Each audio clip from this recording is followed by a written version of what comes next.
Bonsoir, municipal 2014 sur TV Fil 78 pour tout savoir du scrutin à la veille des élections de mars. Et je reçois tout d'abord ce soir Philippe Chevrier. Bonsoir. Bonsoir. La tête de liste du Rassemblement Bleu Marine à Rambouillet, également secrétaire départemental du Front National dans les Yvelines. Vous nous direz quelles sont vos ambitions, les ambitions de votre formation, les ambitions de votre liste aussi sur cette commune de Rambouillet. En plateau tout à l'heure, Étienne Erasimus, candidat d'hiver droite à Saint-Cyr-l'École. Et puis nous parlerons aussi de l'accord Modem-UMP à Guyancourt, de la candidature de la gauche à Montigny, le Bretonneux, autour du Parti socialiste. Philippe Chevrier, vous vous présentez donc à Rambouillet sous cette bannière du Rassemblement Bleu Marine et vous le dites vous-même, vous partez de zéro. Le Front National n'était pas présent en 2008 lors du précédent scrutin. Pourtant, les électeurs vous connaissent. Vous étiez 3e aux législatives de 2012 sur la 10e circonscription avec 11%. Sur la ville de Rambouillet, uniquement, si on regarde uniquement le score sur cette commune, 10,25%. Vous avez totalisé un peu plus de 10% des voix. C'est l'ambition aussi pour les municipales, atteindre ce score, voire le dépasser? Oui, c'est ça, exactement. Si on fait ce score, ce sera très bien. Et si on fait mieux, écoutez, ça aura le champagne. Vous pensez que c'est une base solide, en tout cas, c'est Oui. 10% Oui, que vous avez absolument. réussi à Absolument, acquérir aux c'est une base solide. Depuis les présidentielles, le Front National n'a cessé de progresser un peu partout. Donc on peut espérer qu'à Rambouillet, il en est de même. Alors ce qui change par rapport aux législatives, c'est un scrutin purement local. Cette fois-ci, on n'est pas sur des enjeux nationaux. Quelles sont vos priorités pour cette ville de Rambouillet? Dans un communiqué en septembre dernier, vous parliez sécurité, impôts, identité rambolitaine également. Oui. Alors écoutez, il y a de graves dysfonctionnements à Rambouillet. Bon, il faut le dire. Sans doute, au début de ces différents mandats, Gérard Larcher s'est très bien occupé de Rambouillet. Mais sur la fin, il a sans doute délégué à d'autres personnes la gestion de la ville, et du coup, c'est une ville qui est un peu partie à volo. Alors, j'en veux pour preuve la circulation automobile, qui est épouvantable. Il y a des moments où on a des bouchons qui sont inexplicables et très longs. Les parkings, qui sont notoirement insuffisants, notamment à la gare. Or, la gare, c'est très important parce que les trains sont à 35 minutes du centre de Paris. Et il y a beaucoup de monde qui vient prendre ces trains, non seulement de Rambouillet, mais de toute la région autour de Rambouillet. Et donc, il y a besoin de parking. Et malheureusement, le manque de parking est criant. Pas seulement à la gare, mais aussi en centre-ville. Et ça, c'est extrêmement grave aussi pour les commerces de proximité. Parce que les commerces de proximité sont bien sûr en concurrence avec les grandes surfaces. À Rambouillet, vous avez Carrefour d'un côté, vous avez Leclerc de l'autre, et avec des parkings gratuits, évidemment. Donc, évidemment, ces commerces du centre-ville peinent maintenant à faire face à cette concurrence. Et ils disparaissent petit à petit. Donc, le risque que nous avons à Rambouillet, c'est que cette ville devienne une ville dortoir. Et on sait ce qu'il advient des villes dortoirs. Donc effectivement, ce que vous avez dit est tout à fait juste, mais en plus, donc il faudra faire un certain nombre de choses concernant la famille, parce que la famille a été laissée de côté à Rambouillet. Donc probablement des tarifs pour les familles nombreuses, pour le sport, pour les transports, pour la culture, et également aider les familles en difficulté. Je me suis aperçu aussi qu'il n'y avait pas de service de bus le dimanche. Or, il y a des gens qui voyagent le dimanche, qui prennent le train ou qui arrivent à Rambouillet par le train. Ils n'ont pas de bus. Et malheureusement, les taxis manquent également. Donc on voit des gens qui, le dimanche, traînent leurs valises dans les rues de Rambouillet pour faire des kilomètres. C'est pas bien. Bon, normalement, il faut un service minimum. Bon. Vous parliez de l'identité rambolitaine. Juste pour s'attarder sur ce point, l'identité rambolitaine, pour vous, c'est quoi aujourd'hui? Écoutez, c'est ce que représente Rambouillet. C'est une ville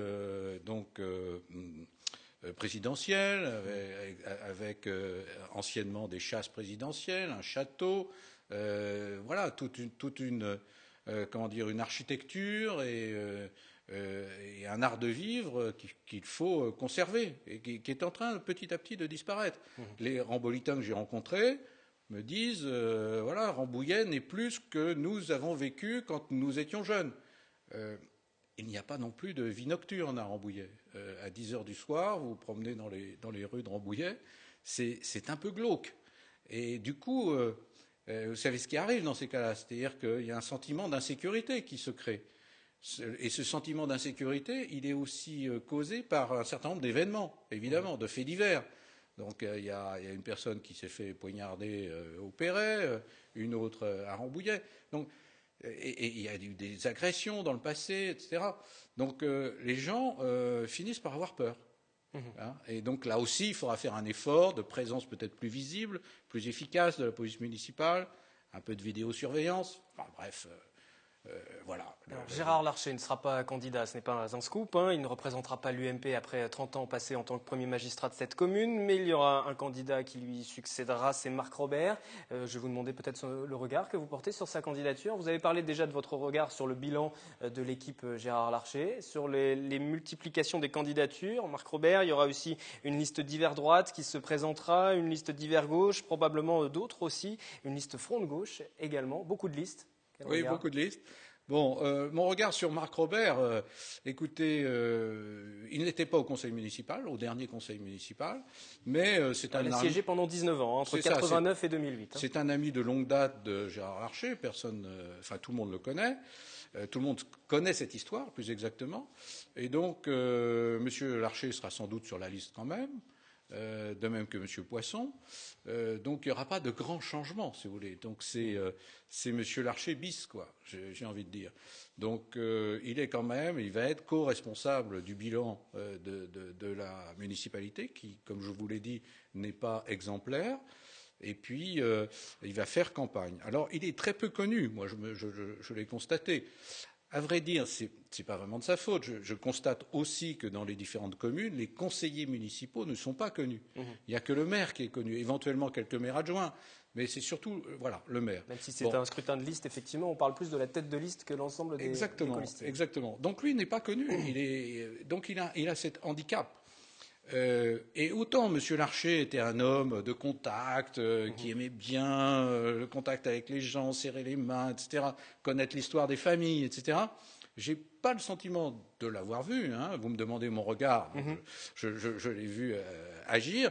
Il est un peu distant avec les gens. Donc là, vous vous dites qu'il y a une opportunité, en plus avec cette multiplication des listes. Juste pour revenir à cette multiplication des listes, on pouvait lire aussi pendant un temps une candidature probable de Jacques Michel, qui serait candidat à Rambouillet. C'est un ancien candidat du Front National aux législatives en 97. C'est une candidature que vous craignez, qui pourrait diviser l'électorat Donc il y a 18 ans, à peu près. Donc il y a 18 ans, effectivement, il s'est présenté sous les couleurs du Front National. Il n'a pas laissé un très bon souvenir, autant que j'en sache, dans sa prestation au conseil municipal. Depuis, il a quitté le Front National. Il s'est un peu fâché avec le Front National, comme il a dû se fâcher d'ailleurs avec pas mal de personnes. Il dit qu'il va refaire une liste. Je ne sais pas sous quelle étiquette. Je pense que c'est d'hiver droite ou quelque chose comme ça. Ça ne vous inquiète pas? Une candidature de plus à droite? Franchement, je crains de ne pas faire la majorité des voix dans son immeuble, mais à part ça, ça ne dépassera pas. Voilà. Vous êtes candidat à Rambouillet, responsable aussi de la Fédération yvelinoise du Front National. Combien de listes aujourd'hui sont officiellement bouclées sur l'ensemble du département? Écoutez, j'ai l'œil sous les yeux, je vois qu'il y en a 7. Voilà. 7 listes, est-ce que c'est dans les objectifs que vous vous étiez fixés? Écoutez, bouclé, c'est formidable, je suis extrêmement content. Maintenant, c'était 0 en 2008. Hein. Ah oui, c'était 0 en 2008, absolument. Et nous en présentons donc aujourd'hui 23 têtes de liste. Sur ces 23, il y en a donc 7 qui sont bouclées. Et les autres sont plutôt bien partis. Les autres ont dépassé la moyenne, si vous voulez. Marine Le Pen qui annonce environ 500 listes au niveau national sur les 36 000 communes. C'est un peu moins finalement que ce qui avait été annoncé, puisqu'elle souhaitait une présence beaucoup plus massive. Qu'est-ce qui explique ça, justement? C'est le fait de la difficulté de trouver non seulement une tête de liste, et puis ensuite l'ensemble des candidats. Il faut au minimum, en général, une trentaine de noms. Et là, c'est plus difficile? C'est un engagement beaucoup plus fort que d'être adhérent. Les gens peuvent être adhérents d'un parti politique sans que leurs voisins le sachent. Par contre, quand ils se mettent sur une liste municipale, c'est clair qu'au vu et au su de tout le monde, dans leur propre commune, dans leur propre immeuble, tout le monde va savoir qu'ils sont candidats Front National. C'est une étape majeure, enfin un engagement très fort. Parce qu'on parle souvent de la dédiabolisation du Front National, c'est pas encore acté. Si, on le sent. Enfin, l'accueil qu'on a sur les marchés n'a plus rien à voir avec ce qu'il était il y a 15 ans. Et pas de là à franchir le pas et à s'engager sur une liste. Ouais, vous savez, je crois que même à gauche, c'est difficile. J'en parlais d'ailleurs avec le candidat ex-parti socialiste là, de Rambouillet. Donc Jean-Luc Trottignon, qui Monsieur se présente sous Trottignon, l'étiquette centre divers gauche. Oui. il a autant de difficultés que moi, et je pense un petit peu plus. Regardez par exemple à Rambouillet, j'ai fait ma liste pendant les vacances de Noël en 15 jours. Donc ouais, c'est quand même pas sur une longue période, donc c'est pas extrêmement long, c'est pas extrêmement difficile. Ça m'a demandé de l'engagement personnel, c'est sûr, mais ce n'est pas impossible. C'est franchement beaucoup plus facile que je ne l'aurais pensé au début. Et si j'avais pensé d'ailleurs que c'était aussi facile, on aurait sans doute beaucoup plus de têtes de liste aujourd'hui dans les Yvelines. Alors, Montigny, Elancourt, Versailles, Les Clés-sous-Bois, voici quelques-unes des villes où il y aura des candidats Front National. A priori, l'objectif est le même partout, dépasser les 10%. 10%, oui, c'est une base raisonnable. Oui, voilà, c'est une base raisonnable. Alors aujourd'hui, pour vous donner un peu d'informations, on a justement, puisque vous parliez de la difficulté de venir sur ces listes, on a aujourd'hui près de 600 personnes qui se sont mises sur ces listes. Vous voyez, qui sont colistiers Front National dans les Yvelines. Donc c'est énorme, c'est totalement inespéré, quoi. Oui, juste pour parler des résultats que vous attendez sur ces différentes listes, est-ce qu'il y a tout de même des communes où ce sera plus difficile? Je pense à Versailles par exemple. Versailles, votre candidat est peut-être handicapé par la présence d'une liste issue de la Manif pour tous. Le Front National a souvent affirmé son refus du mariage homosexuel. On l'a en revanche pas forcément beaucoup entendu. Il y a un collectif qui s'est monté, qui a pris la parole et qui continue encore aujourd'hui. Est-ce que ça peut handicaper vos candidats? On verra. Dans les urnes. On verra. On verra, là, franchement, c'est beaucoup trop tôt pour le dire. Je crois que ce sera intéressant de regarder les résultats, justement. Mais la Manif pour tous, c'est pas quelque chose qui va gérer une ville. Enfin, je sais pas un projet pour gérer une ville. C'est pas non plus un projet pour gérer une nation. Le Front National. En tout cas, la défense de la famille, plus globalement, au-delà de mais ça fait partie de notre programme. C'est une partie de votre programme. Mais sur cette partie-là, où on entendait avant beaucoup le Front National, on l'a entendu beaucoup moins. Oh. Mettez-vous à l'écoute. Mettez-vous à l'écoute. On l'entend moins. Il est moins audible alors. Peut-être qu'il continue à s'exprimer, mais il est moins audible. Nous sommes à toutes ces manifestations. Nous nous exprimons quand on nous demande de le faire. Moi, je remarque d'ailleurs que je suis candidat quand même depuis 9 mois. Je n'ai eu aucune interview sur aucun journal local. Alors que vous parliez de Marc Robert, par exemple. J'ai vu 2 fois son apparition sur le journal local. Voilà. Bon, il y a un petit peu de poids de mesure. Alors, pareil que vous. C'est vrai que poids de mesure sur cette antenne, il s'est exprimé de la même manière que vous. C'est vrai que c'est vrai qu'on part de zéro et que c'est un petit peu plus difficile pour nous de nous faire connaître. Mais je constate quand même que voilà, malgré des communiqués de presse que j'ai envoyés à la presse, etc.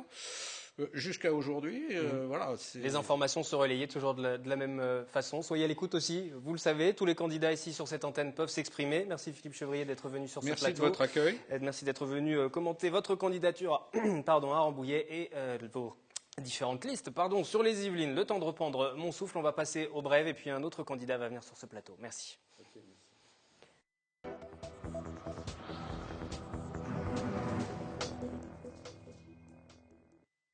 En bref, tout d'abord, l'Alliance du Modem et de l'UMP à Guyancourt. Jean-Louis Carrière rejoint Ladislas Skoura, deuxième sur la liste centriste en 2008. Il avait dans un premier temps reconnu partir de loin, n'ayant d'ailleurs pas eu la possibilité de siéger dans l'opposition. Au regard des résultats de sa formation, aujourd'hui, il sera donc aux côtés de l'un des plus jeunes candidats de ce scrutin dans les Yvelines à 25 ans. Ladislas Skoura entend surtout capitaliser pour l'avenir et rassembler l'opposition assez peu implantée ces dernières années dans la ville de Guyancourt. À Montigny, le bretonnier Vivien Gasque pour le PS a annoncé le rassemblement de la gauche. L'accord est acté avec Europe Écologie Les Verts, le PRG. Les discussions qui se continuent et qui se poursuivent avec le Parti communiste français. 3 listes devraient donc se disputer la mairie en mars. L'alliance de la gauche face à l'alliance de la droite et face au Front National. À noter que Vivien Gasque tiendra un 6e atelier sur l'avenir de la ville le 11 février à la maison de quartier Louis Jouvet. L'avenir de l'ancien collège Bergson sera abordé à cette occasion. Le candidat souhaite en faire une cité des cultures, de la musique et du théâtre. Et nous revenons à Rambouillet où une nouvelle liste a été officialisée, une nouvelle liste annoncée, une liste d'hiver droite qui vient concurrencer Marc Robert, successeur désigné de Gérard Larcher. Nous l'avons rencontré sur le marché. Il nous explique sa démarche au micro de Mickaël Jarry. Moi, je suis un ancien officier de gendarmerie, donc je suis ensuite passé dans le civil il y a quelques années en tant que directeur commercial dans une entreprise de Rambouillet. Et donc je me suis beaucoup engagé dans le monde associatif, notamment pour la défense du régime de l'auto-entrepreneur depuis 4 ans. Et avec un groupe d'amis et de Rambolitains, on a décidé de monter il y a quelques semaines cette liste d'union citoyenne, positionnée à droite, pour essayer de réveiller la ville, de redonner du dynamisme à cette très belle ville d'Île-de-France qui pour nous dort. Voilà. Alors on vient effectivement apporter une nouvelle jeunesse, on vient apporter des idées, on vient apporter de la modernité, de l'innovation, on vient apporter aussi des comparaisons avec ce qui peut se faire ailleurs pour essayer de faire changer les choses, que ce soit au niveau de l'attractivité pour les entreprises, au niveau de la famille. On vient apporter des idées aussi sur la gestion des finances, c'est un point très, très important de cette campagne, parce qu'on a en tant que dirigeant, cadre en entreprise, des compétences assez marquées en finance, en gestion, et on pense qu'on peut les apporter à la ville pour redresser les impôts et abaisser cette dette qui est aujourd'hui très importante. Alors notre liste elle est composée de citoyens vraiment issus de la société civile, de cadres, de dirigeants d'entreprise, d'entrepreneurs, d'étudiants, de mères au foyer, de retraités, d'anciens fonctionnaires, d'anciens militaires. On a vraiment de toutes les couches de la population, socio-professionnelle, de tous les quartiers, de tous les âges. On a voulu faire un panachage assez complet et cette démarche finalement citoyenne, elle plaît beaucoup et elle fait qu'on arrive très rapidement à boucler cette liste et à apporter une vision assez globale de tous les quartiers de la ville.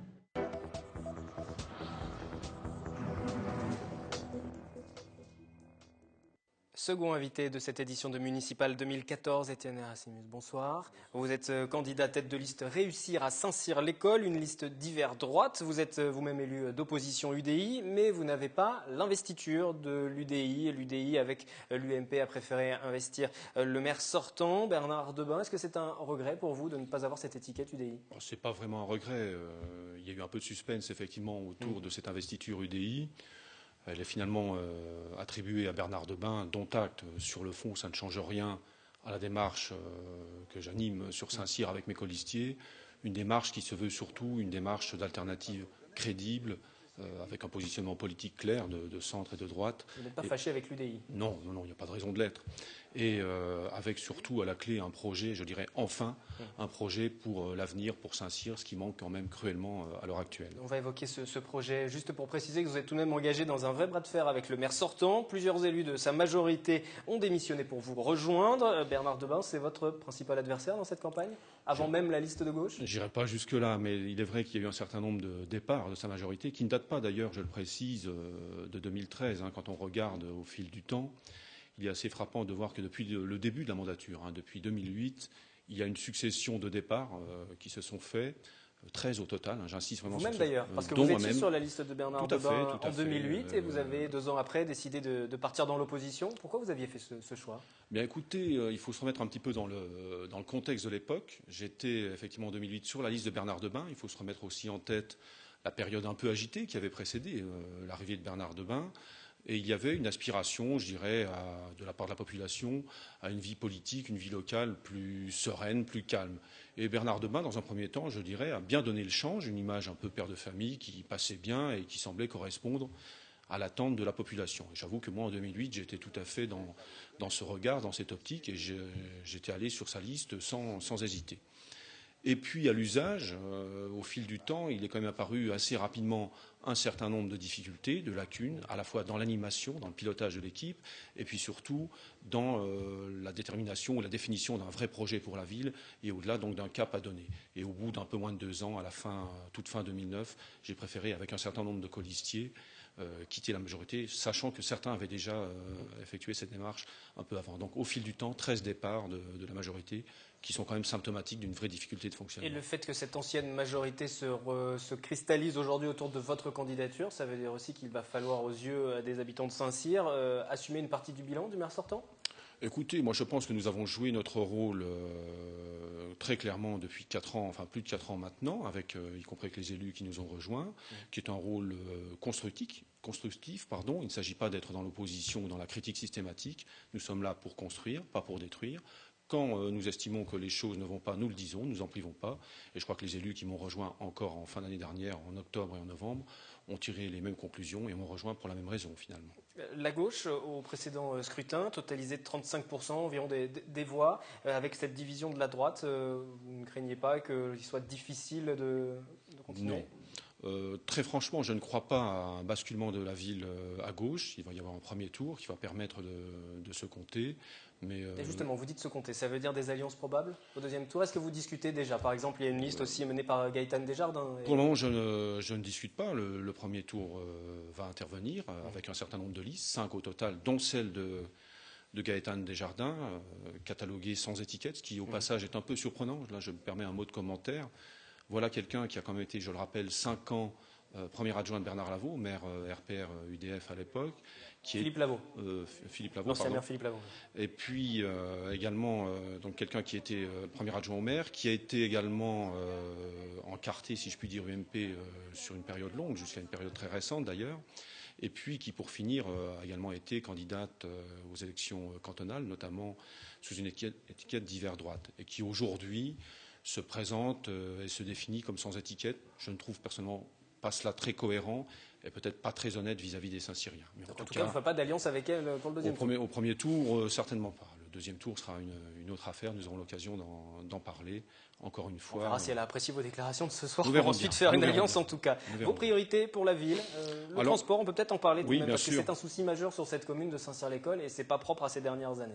Bien sûr, une difficulté effectivement très importante de circulation sur Saint-Cyr qui appelle un traitement, je crois, assez, enfin même très volontariste au moyen d'un dialogue avec l'ensemble des interlocuteurs, les communes voisines, un certain nombre de partenaires, je pense en particulier à la communauté d'agglomération de Versailles-Grand Parc, au Conseil général, au Conseil régional, car il est clair qu'il faudra trouver des solutions en termes de transport en commun, c'est certain, je pense à la tangentielle, mais également en termes de circulation routière, il va falloir se poser très sérieusement la question du contournement de Saint-Cyr et de la réponse à y apporter, en liaison bien sûr avec les partenaires que j'ai cités. La commune ne peut pas, c'est évident, faire tout toute seule sur ce sujet. Vous avez mentionné la tangentielle, je rappelle, cette tangentielle ouest, c'est la ligne de tram-train qui reliera Saint-Germain-en-Laye, RER-A, à Saint-Cyr-l'École, RER-C. Ça, c'est un plus pour le développement de la ville. Un véritable, effectivement ce projet un véritable atout, effectivement. Saint-Cyr-l'École s'est beaucoup développé en termes d'urbanisme. Aujourd'hui, vous pensez qu'il faut encore construire? Il y a d'autres zones d'activité qui vont se développer, la Renard, par exemple. L'urbanisme, enfin la maîtrise de l'urbanisme est un vrai sujet, une vraie préoccupation que l'on constate chez les Saint-Cyriens. Lorsqu'on parle avec eux, très rapidement, c'est un sujet qui arrive sur la table. C'est une préoccupation. Je crois que la réticence n'est pas tellement dans la perspective de voir des logements se construire. De toute façon, il y a un besoin qu'il faut satisfaire. Et là, je crois qu'il y a nécessité de construire, de densifier. En revanche, ce sont les conditions dans lesquelles cette densification et cette urbanisation s'opèrent. Alors, le quartier de la Zacrenard est tout à fait symptomatique de cette interrogation, de cette inquiétude même dans la population saint-cyrienne, puisque pour dire les choses clairement, je considère qu'aujourd'hui, ce projet n'a pas été suffisamment travaillé, suffisamment abouti, et qu'il faudra là aussi le renégocier, le retravailler, en particulier dans ces aspects de circulation, de dessert. Tel qu'il est conçu aujourd'hui, il est extrêmement enclavé et il sera, si on le laisse en l'état, une source de difficultés de circulation supplémentaire. C'est inexorable. Donc il faut remédier à cela. Un mot encore concernant vos priorités. On a parlé urbanisme, on a parlé transport. Quels sont les dossiers que vous allez mettre en avant dans ce premier tour? Outre urbanisme et transport, je mettrai l'accent sur le développement économique, dont je fais un petit peu ma marque de fabrique avec l'équipe de Réussir que j'anime, car c'est vraiment le préalable, ça devrait même être le premier à citer, le préalable à toute action, puisque c'est le développement économique qui conditionne le dynamisme d'une ville, bien sûr, qui conditionne le dynamisme, mais aussi qui a des retombées, je pense par exemple en termes d'emploi. Et là, il faudra effectivement agir dans deux directions. Une première direction impérative qui est la revitalisation du commerce de centre-ville.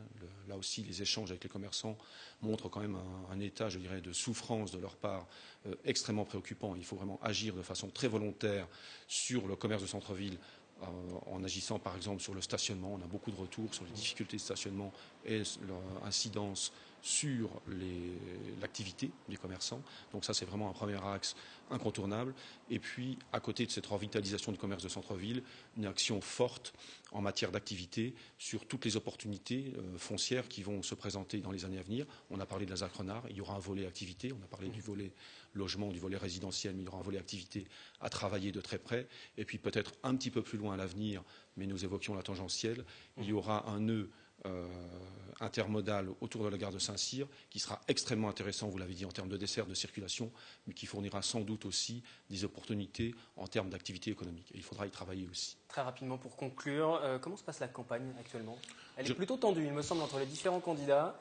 On va juste terminer par ça, mais il me semble qu'il y a quelques échanges via les réseaux sociaux qui vous concernent notamment, avec des réunions, des manifestations publiques, où certains d'autres listes viennent assister, sont éjectés. Il y a quelques moments de tension, mais enfin, je crois qu'il faut relativiser. C'est un peu, je dirais, la tradition saint-cyrienne. Si on remonte quelques années en arrière, on s'aperçoit que le débat est parfois un peu animé. À mon sens, et en tout cas de ma part, il reste correct, respectueux bien entendu des adversaires. J'ai pour habitude de dire que j'ai des adversaires mais pas d'ennemis en politique et je m'y tiens. Donc la campagne est peut-être un peu tendue par moments, mais elle se poursuit, à mon sens, dans des conditions acceptables. Les téléspectateurs pourront en juger prochainement puisque nous organiserons un débat sur Saint-Cyr, l'école, et tous les candidats sont bien évidemment conviés. Merci Étienne Merci d'être venu sur ce plateau. C'est la fin de ce numéro de Municipal 2014. Rendez-vous mardi prochain, 18h30, toujours en direct. Et puis je vous le disais, c'est dès la semaine prochaine que sur TV Fil débutera une série de débats sur une quinzaine de communes des Yvelines, chaque mardi, chaque jeudi à 20h, d'une demi-heure à 1 heure, avec les candidats de vos communes. Première ville sur lesquelles nous nous arrêterons, Bois d'Arcy, Coignères et Voisins-le-Bretonneux. Je vous souhaite une excellente soirée.